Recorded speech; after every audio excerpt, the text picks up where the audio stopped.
செங்கல்பட்டு ஆலப்பாக்கம் அருகே ஊராட்சி மன்ற கூட்டத்தில் வாக்குவாதம் நடைபெற்றதை அண்மை செய்தியாக பார்த்து வருகிறோம். ஊராட்சி மன்ற தலைவர் மற்றும் துணைத் தலைவர் இடையே வாக்குவாதம் ஏற்பட்டுள்ளது.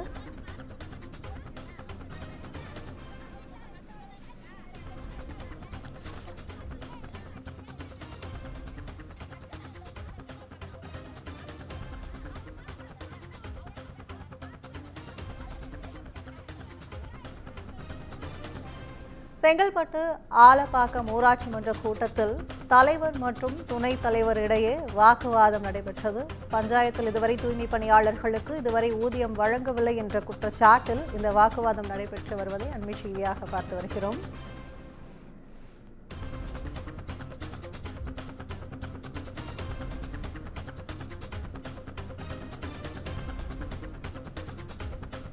ஆலப்பாக்கம் மாதாந்திர ஊராட்சி மன்ற கூட்டத்தில் தலைவர் துணைத் தலைவர் இடையே கடும் வாக்குவாதம் ஏற்பட்டுள்ளது. சுமார் அரை மணி நேரத்திற்கும் மேலாக ஒருவரை ஒருவர் திட்டிக் கொண்டதால் பரபரப்பு நீடித்து வருவதை அண்மை செய்தியாக பார்த்து வருகிறோம். பஞ்சாயத்தில் இதுவரை தூய்மை பணியாளர்களுக்கு ஊதியம் வழங்கவில்லை என்ற குற்றச்சாட்டின் அடிப்படையில் இந்த வாக்குவாதம் நடைபெற்றதாக தெரிகிறது.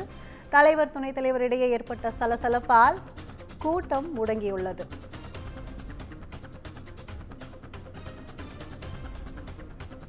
செங்கல்பட்டு ஆலப்பாக்கம் மாதாந்திர ஊராட்சி மன்ற கூட்டத்தில் தலைவர் மற்றும் துணைத் தலைவர் இடையே கடும் வாக்குவாதம் நடைபெற்றுள்ளது. சுமார் அரை மணி நேரத்திற்கும் மேலாக ஒருவரை ஒருவர் திட்டிக் கொண்டதால் பரபரப்பு நிலவி வருகிறது.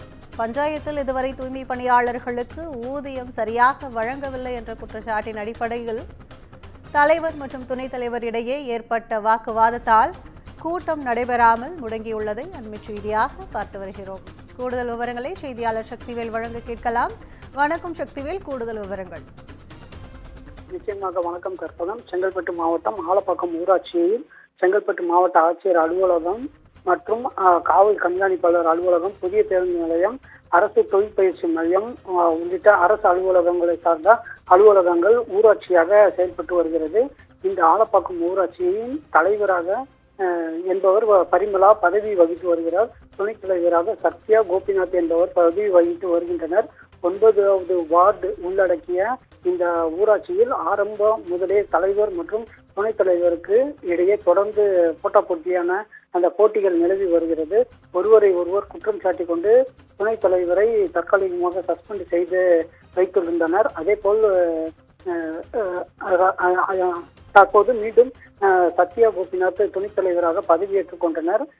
துணைத் தலைவருக்கும் அந்த பவர் கொடுக்கப்பட்டுள்ள நிலையில் மாதாந்திர ஊராட்சி மன்ற கூட்டமானது நடைபெற்றது. இந்த கூட்டத்தில் தலைவருக்கும் துணைத் தலைவருக்கும் அரை மணி நேரமாக ஒருவர் திட்டிக் கொண்டும் கடும் வாக்குவாதத்திலும் ஈடுபட்டு வந்தனர். இதனால் அங்கு சம்பவ இடத்தில் பரபரப்பு ஏற்பட்டது. பஞ்சாயத்தில் ஒருவரை